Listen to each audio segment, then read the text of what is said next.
The following program contains graphic material and subject matter that may not be suitable for all audiences. Viewer discretion is advised.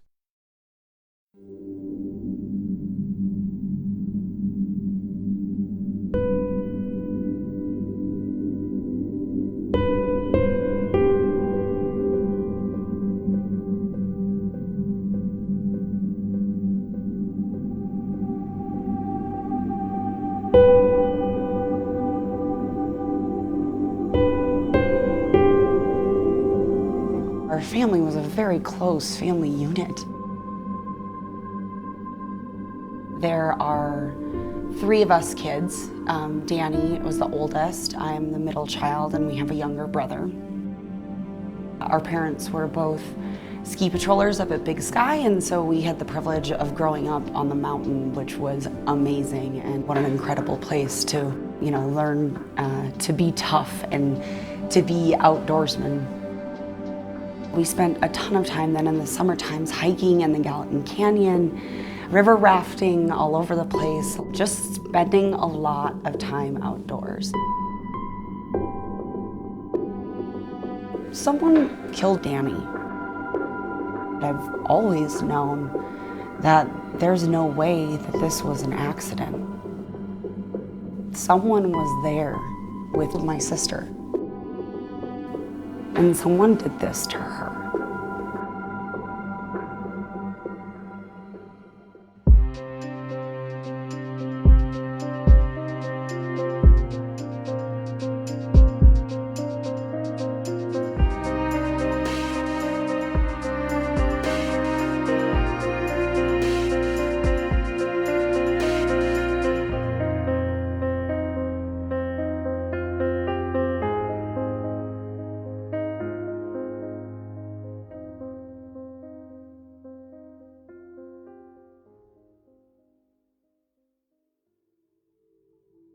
Danny had this crazy dry sense of humor, and everybody loved her, right? Like, she could put anyone at ease. As soon as you met Danny, she's cracking jokes, and eventually you knew that she really loved you if she started playing tricks on you, because that's just who she was. She was fun to be around, and she definitely made the room come alive. Danny was also a really good student. She was super smart. She was a who's who of American high school students, and she was the person I wanted to be like, She was cool, man. It was the 90s, and she was, into grunge music and rock and roll, and so of course I'd go steal her CDs. She'd find them in my room, and then of course, I'd get a good smacking around the ear, because what are, big sisters for, other than to beat you up a little bit. I wanted to be like her. She just made you feel like you could walk into the room being whoever you were gonna be, and she would still love you for that. The day that Danny died was the fall festival, the fall equinox festival that's in Belgrade. I remember being over at the park with my friend, and my dad came over.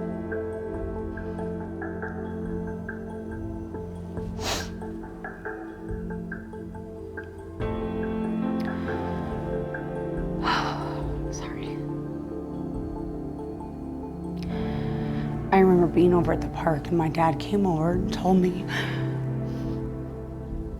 that she was missing. And I was scared as hell.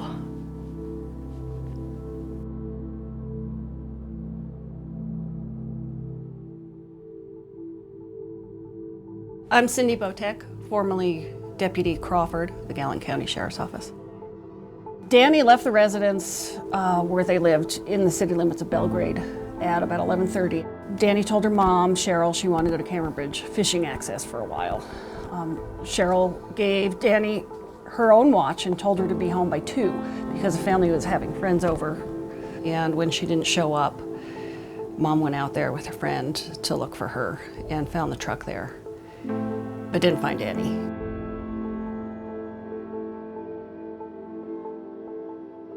She found her keys in her water bottle on a trail adjacent to the parking area.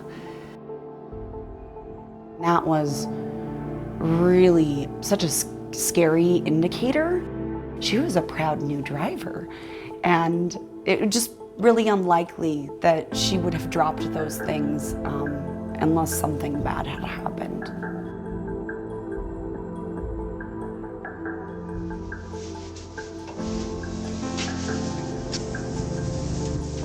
Right away we saw the keys and a water jug laying right in the path. I immediately felt a knot. It wasn't normal. I started running around, screaming, hollering, looking. I'm in panic state, I guess. You know, checking the bathrooms. I noticed that the truck was unlocked with, you know, her CDs, Rex's computer, I mean, all this stuff in there. Is that unusual for her? Extremely unusual. She knows that that's important stuff, so she would never just leave it unlocked.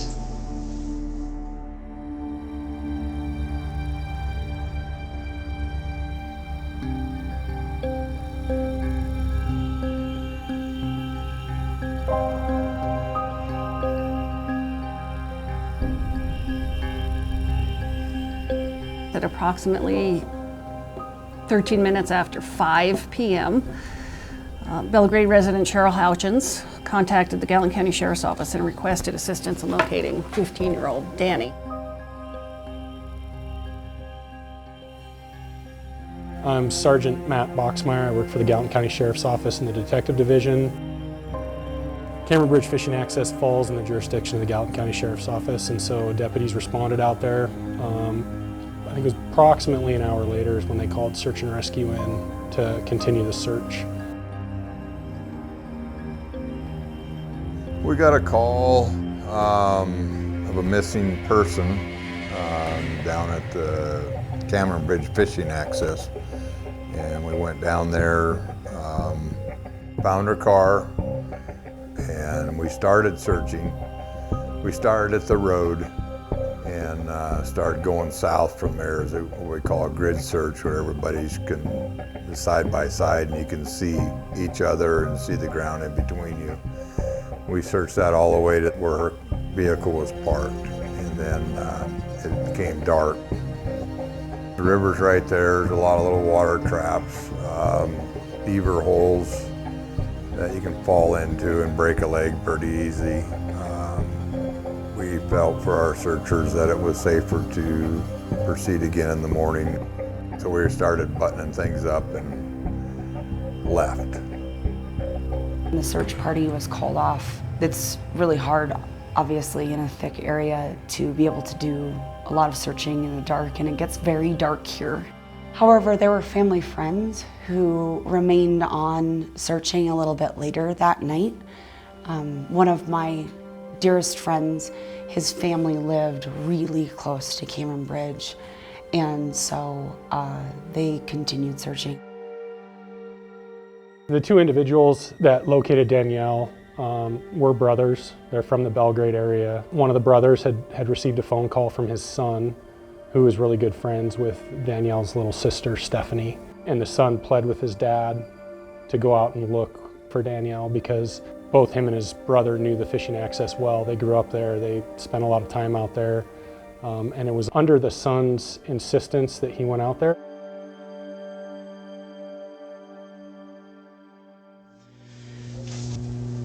The phone rings, it's my son. He's at the basketball game with his buddies. He says, "Dad, you gotta get down to the river." I said, "What for?" He says, "Dad, Stephanie's sister's missing and the search and rescue's down there looking for him and you need to go help them." And I said, "Bud," you know, it's like, "Dad, you got it, come on, Dad." And I said, "All right," you know. So I hauled Bud down to Cameron Bridge. He had a flashlight. He searched with his flashlight for a little while and the batteries went dead. He went to his brother's house, which was fairly close. His brother agreed to come back out with them. So they went into town, got some more batteries, and then they returned out there. At this time, all the search and rescue personnel had left for the night, and they felt like they just needed to keep looking.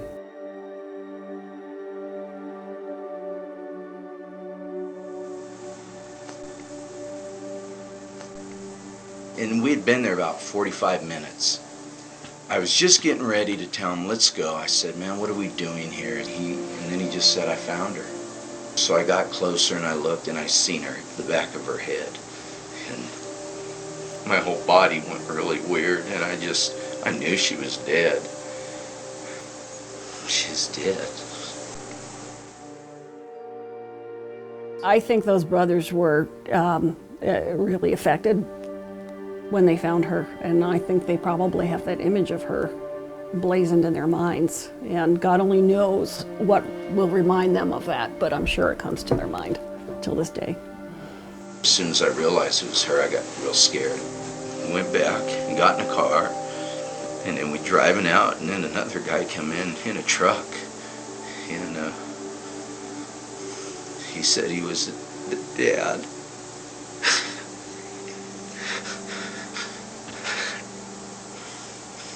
My dad had returned one last time before coming home that night to Cameron Bridge, and as he was going in, for that final look, the person who found Danny was coming out.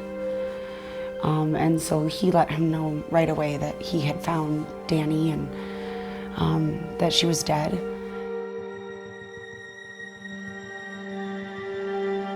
He came home, and I remember Mom was standing in the laundry room, probably anxiously doing laundry, keeping her hands busy. And I was in my bedroom, and he came in, and I remember him saying to Mom that, Danny's gone. And Mom, ever the optimist, was like, no, they're gonna find her. They're gonna find her in the morning. And he said, no, they found her. She's gone.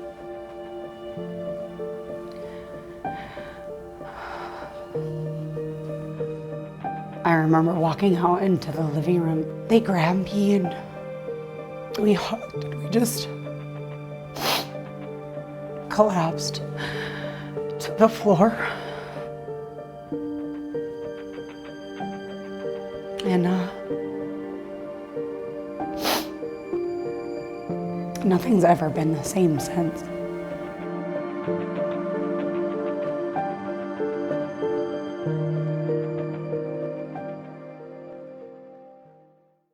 Coming up after the break. She was face down, looked like she'd been drug in there.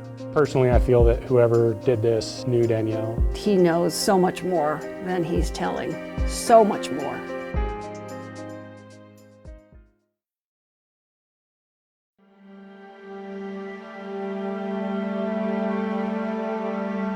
Somebody killed Danielle out there. Why, I don't know. I've been in search and rescue for 35 years. Anytime you deal with a body, it sticks with you. She was face down, her shirt and bra were pulled up to her neck, and she was covered in mud, a lot of mud.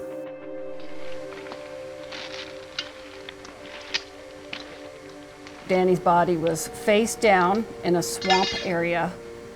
Her face was fully submerged in the water, and her left arm was up above her head, her right arm down towards her side. Her mom's watch was found like this. And she was underneath the growth. Okay, go ahead and move the weeds away. It was a big willow, I remember. It was very low to the ground, the limbs, so you had to crawl on your hands and knees to get in there.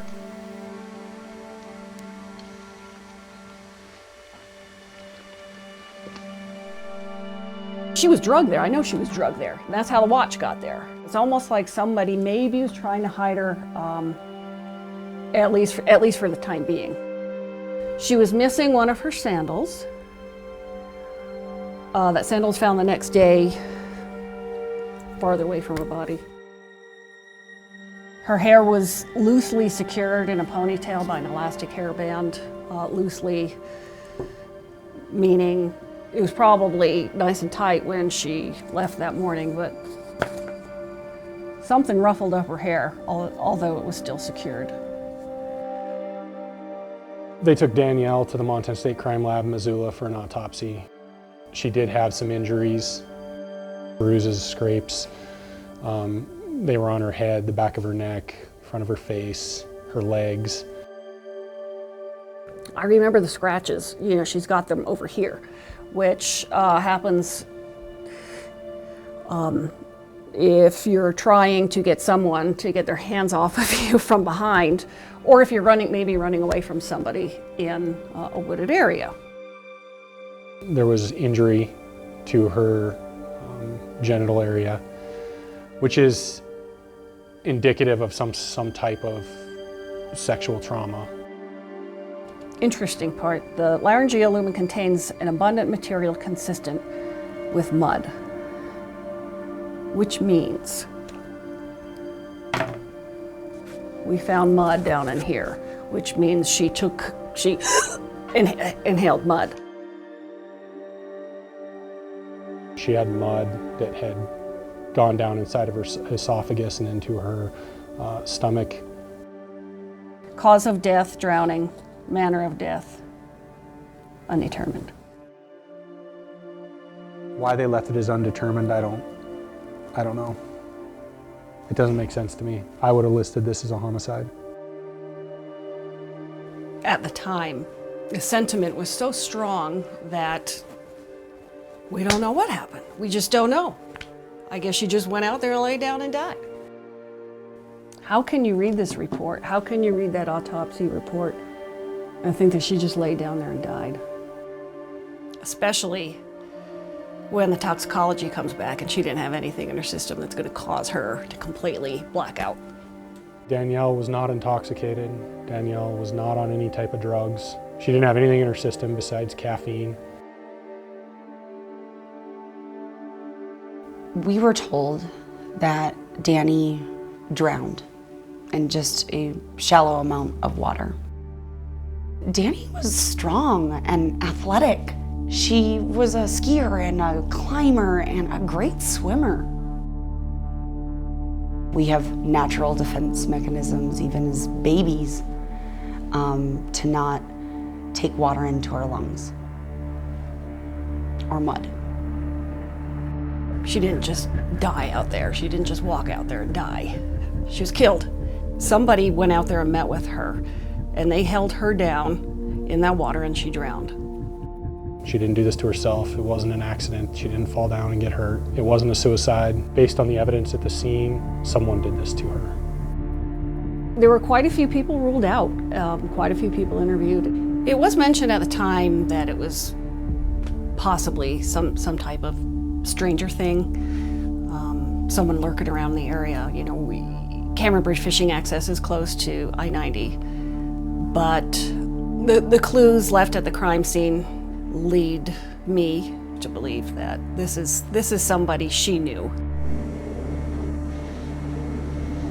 Approximately 30 yards from where we just came, the initial print was found. Right in this area that I'm zooming in is where some of those first prints were found, looking north.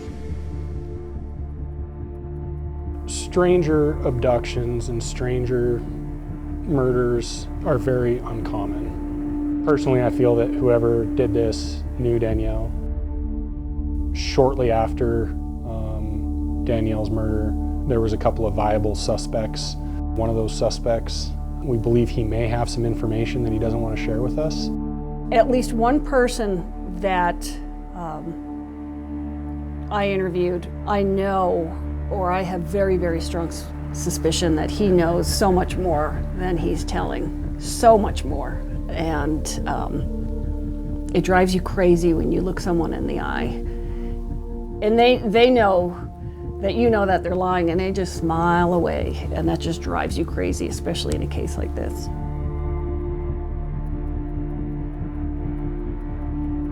During the autopsy, they found some foreign hairs on Danielle's body. The hairs that were located were naturally shed arm hairs. They were inconsistent with Danielle's hair. They were found on her underwear. They were brown in color, and they did not have root material on them, so they were naturally shed. Those hairs were compared to known hair standards from friends and family. We haven't found a match so far. Back when this occurred, I don't believe our crime lab was using DNA at the time. If they were, it was very, very new. Nowadays, they have advances in technology. They can do mitochondrial DNA on the actual shaft of the hair if you don't have a root. All those hairs that were examined back in 1996 are going to be sent to a private lab to have them reanalyzed. Advancement in the technology is really gonna, that's what's gonna solve this case for us, absolutely.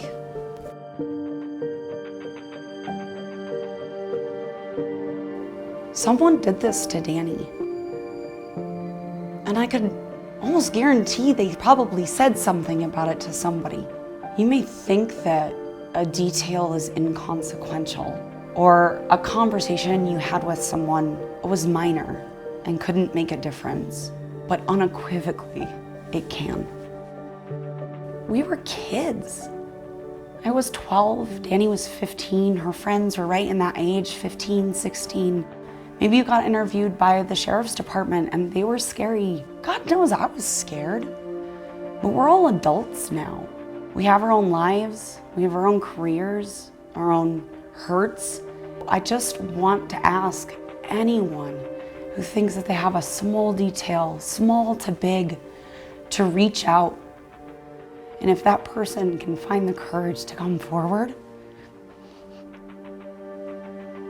they can help me heal.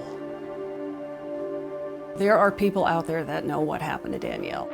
She deserves justice. She deserves to be heard. It just tears me apart and it hurts. It hurts all the time. I think about her, but I don't mind because it's part of what gives me purpose. I've been thinking about this for quite a bit, and kind of one of those, you start knocking the cobwebs off and start thinking about it again, once you try to forget them. I want the public, I want everyone to know that Danielle was loved. Her parents still love her, her brother and her sister still love her. For 24 years, they've had zero closure. Danielle had a whole life ahead of her, and that was taken from her. And no one deserves to die alone in the manner that she died. My family hasn't given up on Danny. Her friends that were closest to her have not given up on Danny. And the Gallatin County Sheriff's Department has not given up on Danny. I think that there's an individual that did it, and I think there's an individual that knows about it. They were either there, they helped, or they were told about it shortly after. But I'm very, very hopeful with the new DNA process that we'll be able to get a match. Danielle deserves to be heard. Danielle deserves to not be forgotten about. Danielle deserves for somebody to care about her enough to say, I've kept my mouth shut for way too long, and it's time. And now's the time. We want to make sure that her memory doesn't die. I can't lock away anymore. It's not good for me. It hurts. We love her. And we want to make sure that her story is able to be told without pain by seeking the answers that she so deserves.